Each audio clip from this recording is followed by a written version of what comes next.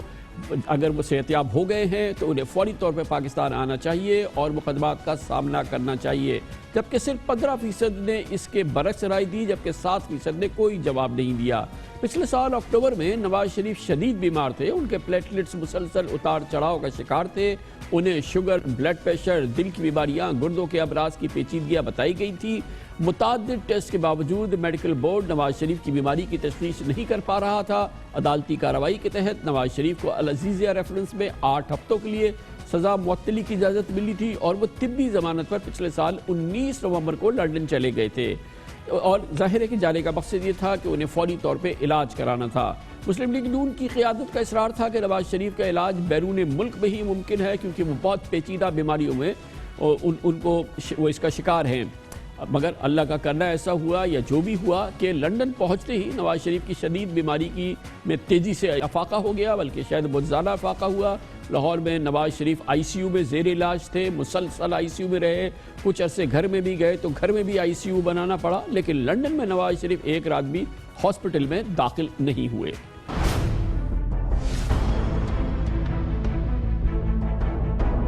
یہ مجھے صرف آتے جاتے دکھانا یا باتیں بھی دکھانا؟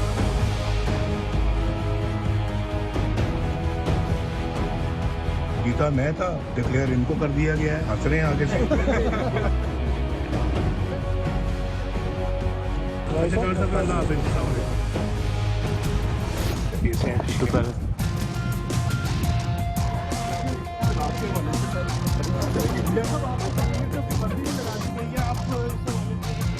آپ سب کو میرا السلام علیکم۔ اس پس منظر میں اور آپ نے دیکھا کہ ماشاءاللہ جناب نواز شریف بہت حساس بشاش نظر آ رہے ہیں، صحیح معنوں میں حساس بشاش ماشاءاللہ فریش نظر آ رہے ہیں،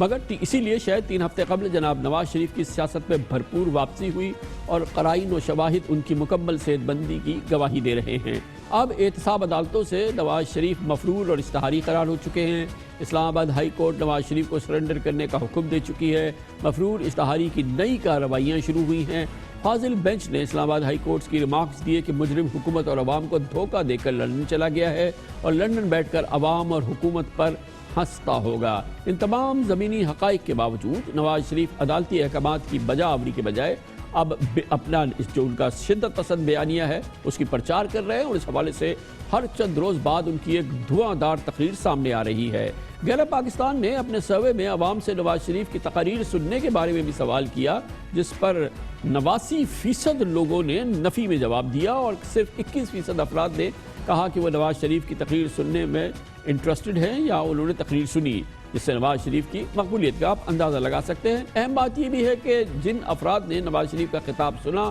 ان سے جب مزید پوچھا گیا کہ کیا آپ نواز شریف کے بیانیے کی حمایت کرتے ہیں، تو تقریر سننے والے 21% افراد میں سے صرف 1/3 نے نواز شریف کے موقف کی حمایت کی۔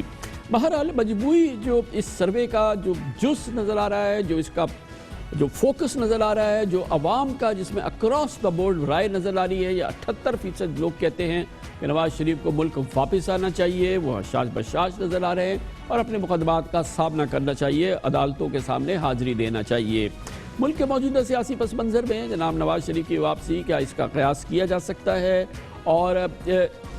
لندن میں بیٹھ کے ان کی مزاحمتی تحریک کو کتنی کامیابی مل سکتی ہے؟ ان تمام امور پہ بات کریں گے، اور اس کے لیے ہمیں جوائن کر رہے ہیں پاکستان کے بہت ہی ممتاز سینئر صحافی، ایڈیٹر رہ چکے ہیں، جناب سجاد میر ہمارے ساتھ موجود ہیں۔ بہت بہت شکریہ سجاد میر صاحب، آپ نے ہمیں جوائن کیا ہے۔ یہ فرمائیے گا کہ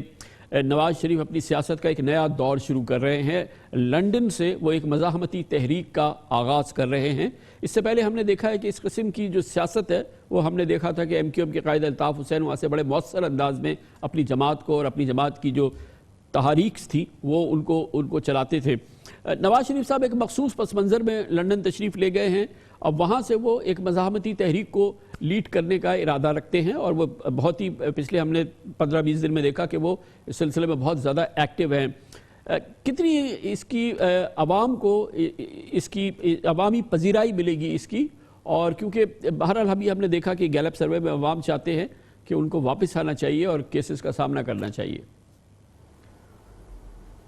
جی آپ ٹھیک کہہ رہے ہیں، گیلپ بہت معتبر اور مستند ادارہ ہے، اور ایسے موقعوں پر ان کی جو اسیسمنٹ ہوتی ہے وہ بڑی قیمتی ہوتی ہے،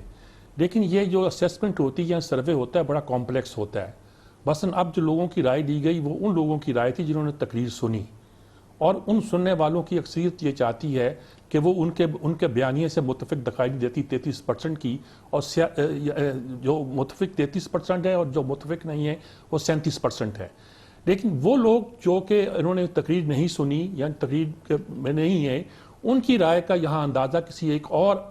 انڈیکیٹر سے ہوتا ہے، جہاں یہ کہا گیا ہے کہ 51% لوگ یہ چاہتے ہیں کہ نواز شریف جو ہے یعنی یہ چاہتے ہیں کہ نواز شریف کی یہ بات درست ہے کہ ہماری معیشت خراب ہوئی ہے، اور 44% سمجھتے ہیں کہ نہیں یہ بیانیہ ٹھیک نہیں ہے۔ چنانچہ اس کی اسیسمنٹ کرنا اور اس کا اندازہ لگانا بہت امپورٹنٹ ہے۔ گویا ہمارے ہاں یہ خیال تھا اپنا کہ خیال یہ ہے سجاد میر صاحب کہ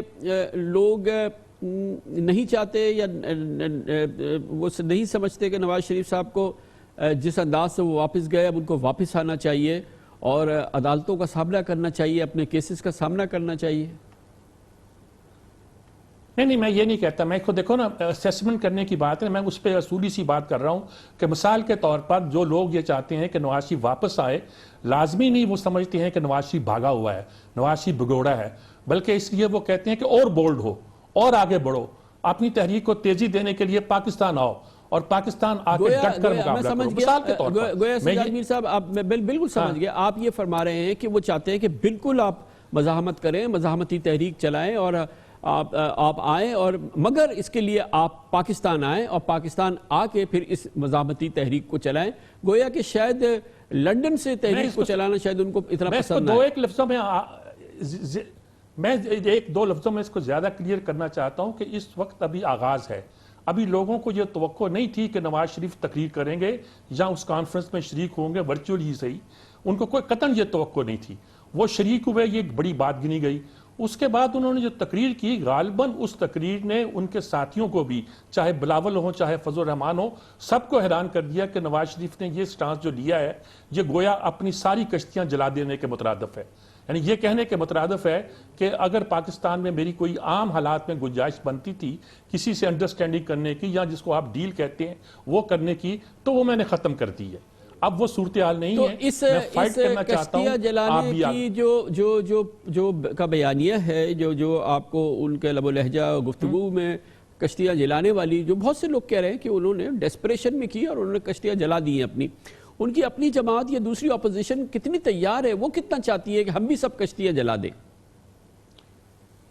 دیکھیں میں ایک بات بتاؤں آپ کو، یہ جب مشرف کے خلاف ان کے پریزیڈنٹ کا الیکشن ہونا تھا تو اپوزیشن نے فیصلہ کیا تھا کہ ہم استعفے دے دیں گے اسمبلیوں سے، اس وقت نہ فضل الرحمان نے استعفے دیے تھے وقت پر، ڈیلے کیا تھا، اور نہ پیپلز پارٹی نے مستعفی ہوئی تھی، بلکہ انہوں نے صرف واک آؤٹ کیا تھا اسمبلیوں کا، جس کا مطلب تھا کہ اس کا فائدہ مشرف کو پہنچے گا۔ چنانچہ یہ جو بہت سی باتیں کی جاتی ہیں کہ پیپلز پارٹی کا سٹیک ہے، سندھ میں سٹیک ہے، یا فضل الرحمان صاحب غالباً اقدام کرتے ہوئے سوچیں گے وہ آخری وقت میں کوئی لین دین کر کے معاملے کو بدل بھی سکتے ہیں، تو اس کو رول آؤٹ نہیں کیا جا سکتا۔ خواجہ آصف کا یہ بیان کہ میں ان کو بلیو نہیں کرتا، ان پر ٹرسٹ نہیں کرتا، غالباً اس اشارے کی طرف ہے کہ ان کو کنوے کیا جائے کہ ماضی میں آپ کا ریکارڈ جو ہے وہ درست نہیں رہا ہے۔ یہ ساری باتیں پارٹیوں کے اندر رہیں گی۔ اصل صورتحال یہ ہے کہ دسمبر کے آخر تک ہمیں اندازہ ہوگا، گجرانوالہ کے بعد باقی جلسے کراچی کا، کوئٹے کا اور آخر میں لاہور کا جلسہ، اگر یہ سمودلی ہو گئے، حکومت نے اس میں کوئی وہ اس قسم کی کوشش نہیں کی کہ اس کو روکا جائے تو ظاہر فتنہ و فساد زیادہ بڑھے گا، لیکن اگر اس وقت تک ہمیں اندازہ ہو جائے گا کہ کتنے لوگ ان کے ساتھ ہیں اور کتنے اقدامات ہیں جو یہ کر سکتے ہیں، ورنہ ویسے یہ تو سوچنا اب اس وقت حکومت کا assessment جو کرنا۔ گزشتہ ایکسپیرینس ہے ایسے ماحول کا، آپ کو پتا ہے کہ گزشتہ سال نومبر میں انہی دنوں میں لگ بھگ اسی قسم کی ایک بڑی تحریک تھی اور پوری اپوزیشن کی تھی، فضل الرحمان صاحب اس کو لیڈ کر رہے تھے، لیکن جب when push come to shove، جیسے کہ آپ نے فرمایا، جب آخری لمحات آئے تو منظر بالکل مختلف ہو گیا اور حکومت کو کہیں بھی نہ مزاحمت کرنی پڑی، نہ اس کو تتر بتر کرنا پڑا، اور پورا معاملہ ایک جمہوریت بھی ہوئی، سیاست بھی ہوئی، تحریک بھی چل گئی، دھرنا بھی ہو گیا اور وہ ختم بھی ہو گیا۔ یہ آپ ٹھیک کہتے ہیں، لیکن اس وقت حالات اس سے مختلف دکھائی دیتے ہیں۔ اس وقت مسلم لیگ تو بڑی کلیئر تھی اور کنوے کر چکی تھی کہ ہم نے کسی قسم کی تحریک میں اس طرح ایکٹیو حصہ نہیں لینا جس طرح مولانا فضل الرحمان رہ رہے ہیں، اور مولانا فضل الرحمان کے لیے یہ لازمی تھا کہ وہ اپنی طاقت کا اظہار اس طرح کرے کہ یہ مان لیا جائے کہ وہ ایک پارٹی ہیں، ایک قوت ہے۔ اب جو آ رہا ہے کہ انہوں نے ملاقات فرانس سے کی، فلاں سے کی، چیف سے کی، یہ اس سے کی، اس کا مطلب ہے کہ انہوں نے یہ بات شو کر دی تھی کہ وہ اتنی طاقت کا مقام رکھتے ہیں کہ ان سے بات چیت کی جائے، مذاکرات کیے جائے۔ پیپلز پارٹی کا معاملہ بالکل ڈیفرنٹ ہے، ان کے پاس ایک صوبہ ہے، اصل طاقت ان کی وہی صوبہ ہے اور اس صوبے کے زور پر وہ بہت کچھ کرنا چاہتے ہیں۔ اگر دوبارہ الیکشن بھی ہو جائیں تو انہیں اس صوبے کے علاوہ کچھ نہیں ملنا، چنانچہ وہ اور طرح جو ایک بنیادی سوال میرا یہ ہے کہ کیا نواز شریف صاحب اب واپس آئیں گے، جلد از جلد واپس آئیں گے کہ گراؤنڈ سے وہ اس تحریک کو آگے چلائیں، یا یہ کہ کوشش ان کی ہوگی کہ وہ الطاف حسین ماڈل پہ جو ہے وہ لندن سے اس تحریک کو چلائیں، اور کامیابی کی صورت کے لیے کیا کرنا پڑے گا؟ میں الطاف حسین ماڈل تو نہیں کہتا، لیکن میرے خیال میں ابھی تک ان کا پاکستان نہ آنا اس بات کا اعلان کرتا ہے کہ انہیں ابھی پاکستان کے اداروں پہ اعتبار نہیں ہے، اور اداروں سے میری مراد یہاں صرف یہ ہے کہ انہیں جس چیز پہ ان کا زیادہ زور ہے، انہوں نے اعلان بھی کیا ہے کہ اسلام آباد ہائی کورٹ میں کیا ہوا، اس سے مجھے لگتا ہے کہ انہیں عدالتوں سے انصاف کی توقع نہیں ہے، یعنی جو ان کا پرسیپشن ہے، درست ہے یا غلط ہے اس پہ میں کوئی بات نہیں کرنا چاہتا۔ ایسی صورت میں وہ پاکستان آنے کی بجائے وہاں بیٹھ کر اس تحریک کو اتنا تیز کرنا چاہیں گے۔ میں یہ نہیں کہتا کہ اس کے بعد وہ خمینی بن کے آ جائیں گے، میں یہ کہنا چاہتا ہوں کہ ہمارے ہاں کیا کچھ نہیں ہوا، کیا خلا تو رہتا نہیں ہے، بے نظیر ملک سے باہر تھی، نواز شریف ملک سے باہر تھے، مشرف دندنا رہے تھے، اچانک کیا ہوا؟ بھئی خلاف فل ہو گیا۔ بہت بہت شکریہ جناب سجاد میر ہمارے ساتھ موجود تھے۔ کمرشل بریک، اس کے بعد ذکر کریں گے پاکستان میں معیشت بحالی کے حوالے سے اچھی کچھ خبریں ہیں جو ہم آپ کے ساتھ شیئر کریں گے۔ صنعتی سیکٹر چاہے سیمنٹ ہو، اسٹیل ہو، آٹو موبائل ہو، فارما ہو، فرٹیلائزر ہو، اور اسی سے منسلک دوسرے سیکٹرز ہوں، پورا ٹیکسٹائل سیکٹر، پورا ہمارا ایکسپورٹ سیکٹر، ہمارے روپے کی قدر بہتر ہو رہی ہے، زر مبادلہ کے ذخائر بہتر ہو رہے ہیں۔ کچھ اچھی خبروں کی بھی بات کرتے ہیں چھوٹے سے وقفے کے بعد۔ Welcome back. ماشاءاللہ کرونا کو شکست دینے کے ساتھ پاکستان میں معیشت اور کاروبار کی بحالی کا تسلسل جاری ہے۔ یہ پاکستانیوں کے لیے اطمینان کی، سکون کی خبر ہے، کیونکہ اسی دوران ٹیکس آمدن میں اضافہ ہوا ہے، ایکسپورٹس بہتر ہو چکی ہیں، بحال ہو رہی ہیں، بلکہ اس میں اضافہ بھی دیکھنے میں آ رہا ہے۔ صنعتی سیکٹر اور لارج سکیل مینوفیکچرنگ اور روپے کی قدر میں بھی بہتری آ رہی ہے، استحکام آ رہا ہے، اور زر مبادلہ کے ذخائر میں بھی استحکام دیکھنے میں آیا ہے، بلکہ بہتری دیکھنے میں آئی ہے۔ اس کے ساتھ ساتھ textile, cement, steel, fertiliser, automobile اور فارما سیکٹرز ہیں، ان میں بھرپور پروڈکشن ہو رہی ہے، بھرپور انداز میں یہاں پہ ایکٹیویٹی جاری ہے، اور وہ جو تمام تساہل ہم نے دیکھا تھا یا جو اس معاملے میں جو کچھ رکاوٹیں آئی تھیں کرونا کی صورتحال کی وجہ سے، الحمدللہ پاکستان کا صنعتی سیکٹر اب پوری قوت سے اور مکمل طور پہ بحال ہو چکا ہے، بلکہ اس کی پیداوار میں مسلسل بہتری نظر آ رہی ہے۔ پچھلے مہینے پاکستان کی ایکسپورٹس 1 ارب 90 کروڑ ڈالر ریکارڈ کی گئی، جو پچھلے سال کی 1 ارب 77 کروڑ ڈالر کے مقابلے میں تقریباً 6% زیادہ تھی۔ ٹیکسٹائل، گارمنٹس اور سرجیکل شعبوں میں بھی جو انٹرنیشنل بائرز ہیں ان کے جو آرڈرز ہیں ان میں بہتری آ رہی ہے، اور پرانے آرڈرز جو ہیں وہ بحال ہو چکے ہیں۔ سپٹمبر میں سیمنٹ کی ریکارڈ کھپت ہوئی ہے۔ سیمنٹ کی مجموعی فروخت 5.2 ملین ٹن ہو گئی ہے، جو پچھلے سال کے مقابلے میں مقامی سطح پر 17% اس میں اضافہ ہوا ہے۔ اس کے ساتھ ساتھ اچھی بات یہ ہے کہ سیمنٹ کی ایکسپورٹ میں بھی ریکارڈ 40% اضافہ دیکھا گیا ہے۔ کنسٹرکشن سے منسلک سٹیل، لکڑی سمیت 40 صنعتوں کا پہیہ بھی تیزی سے گھوم رہا ہے ماشاءاللہ، اور اس میں ہم دیکھ رہے ہیں کہ سٹیل کی جو پروڈکشن ہے وہ بھی پوری قوت سے اور پوری جو اس کی کیپیسٹی ہے اس کے لحاظ سے جاری ہے۔ اس سال اس کی پہلی کوارٹر میں، پہلی سہ ماہی میں FBR نے 1 ٹریلین روپے کا ٹیکس کلیکشن کیا، جو توقع سے جو اس کا ہدف تھا اس سے 29 ارب زیادہ رہا، یعنی کہ تقریباً 3% زیادہ تھا۔ جولائی سے سپٹمبر کے دوران اسی پہلے کوارٹر میں سیلز ٹیکس کی وصولی پچھلے سال کے مقابلے میں 422 ارب روپے کے مقابلے میں 477 ارب ریکارڈ کی گئی، اس میں بھی 13% اضافہ ہوا ہے۔ پہلے کوارٹر میں 48 ارب روپے کے ریفنڈ بھی کیے گئے، جو کہ پچھلے سال کے 30 ارب کے مقابلے میں تقریباً 59% زیادہ ہیں۔ بڑے پیمانے پر پیداوار یعنی کہ جو لارج اسکیل مینوفیکچرنگ ہے اس میں سالانہ 5% اور پچھلے ماہ 9% اضافہ ریکارڈ کیا گیا۔ دوسری جانب آٹو سیکٹر بھی پوری طرح سے بحال ہو چکا ہے۔ ہر برانڈ کی اور ہر ماڈل کی گاڑیاں لاکھوں روپے کی پریمیم پر فروخت ہو رہی ہیں۔ لوگ 1.5 لاکھ روپے سے 13 لاکھ روپے تک اضافی دے کر گاڑیاں خریدنے کو تیار کھڑے ہیں۔ یقیناً جب اکنامکس اور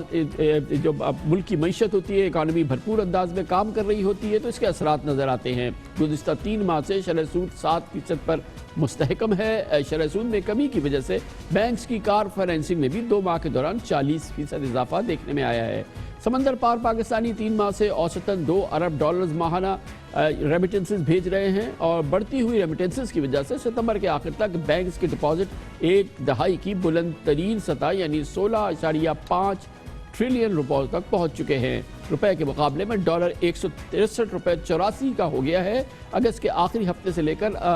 امریکی ڈالر 4 روپے 33 پیسے سستا ہوا ہے، اور یعنی کہ یہ پاکستانی روپے میں بہت ہی امپورٹنٹ استحکام ہے جو ہم دیکھنے میں آ رہا ہے، اور کیونکہ یہ روپیہ مضبوط ہوا ہے اس کے باعث ملکی اور جو بیرونی قرضے ہیں اس میں تقریباً 450 ارب روپے سے زائد کی کمی ہوئی ہے۔ اس سال کے پہلے کوارٹر میں جولائی سے سپٹمبر تک بلومبرگ نے پاکستان اسٹاک ایکسچینج کو دنیا کی بہترین پرفارمنس والی ایکوٹی مارکیٹ قرار دیا تھا۔ اتار چڑھاؤ کے باوجود پچھلے 3 ماہ میں اسٹاک بازار نے 18% ریٹرن دیا ہے۔ طور پہ معیشت کے حوالے سے ان اطمینان بخش خبروں کا جائزہ لیں گے۔ اس کے لیے ہمیں جوائن کریں طاہر عباس، ہیڈ آف ریسرچ ہے عارف حبیب لمیٹڈ میں۔ اس کے علاوہ ہمیں جوائن کریں ریحان عطیف، چیف ایگزیکٹو آفیسر شجر کیپٹل لمیٹڈ کے۔ بہت بہت شکریہ آپ حضرات کا۔ طاہر عباس صاحب، آپ بتائیے گا کہ مجموعی طور پہ تو یہ جو سیکٹرز ہیں، یہ جو کارپوریٹ سیکٹر ہے، جو ہمارا مینوفیکچرنگ سیکٹر ہے، یہ تو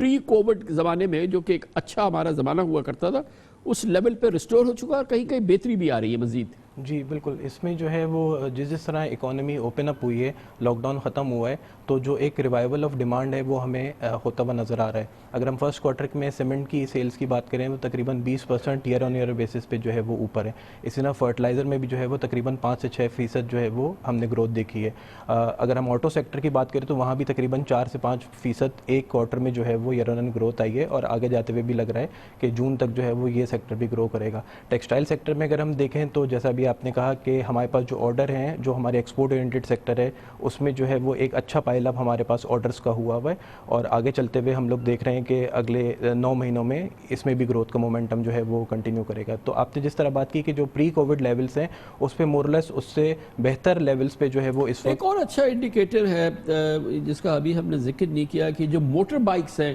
ان کی بھی جو پروڈکشن ہے لوکل، اور پھر ان کی جو سیلز ہیں وہ بھی کافی روبسٹ ہو گئی ہے۔ جی بالکل، یہ جو ہے وہ کووڈ کے بعد اس میں کافی ڈکلائن آ گیا تھا، لیکن جب جیسے جیسے اکانومی کھلی ہے جولائی کے منتھ سے اگر ہم آن ورڈز دیکھیں تو اس میں بھی جو ہے وہ آن ایوریج 10 سے 12% کی ایئر آن ایئر بیسس پہ گروتھ آ رہی ہے۔ تو اس سے یہ پتہ چلتا ہے کہ اکانومی میں جو ہماری پرچیزنگ پاور ہے وہ آہستہ آہستہ ریوائیو ہو رہی ہے، اور اکانومی جو ہے وہ ایک نارملائزیشن فیز کی طرف جو ہے وہ موو ہو رہی ہے۔ ریحان عطیف صاحب، آپ یہ بتائیے گا کہ اس کے نتیجے میں جو کہ ہم یہ پورے کارپوریٹ سیکٹر کی ایک ریوائیول دیکھ رہے ہیں یا ریسٹوریشن دیکھ رہے ہیں، اور اللہ کے کرم سے ہم کہہ سکتے ہیں کہ آج ہم کہہ رہے ہیں کہ کووڈ سے یہ سیکٹرز ہمارے متاثر نہیں ہوئے ہیں، تو اب جب ان کے ریزلٹس آئیں گے، جب ان کی ارننگز آئیں گی، اوبیسلی یہ بڑا امپورٹنٹ ہوتا ہے کسی بھی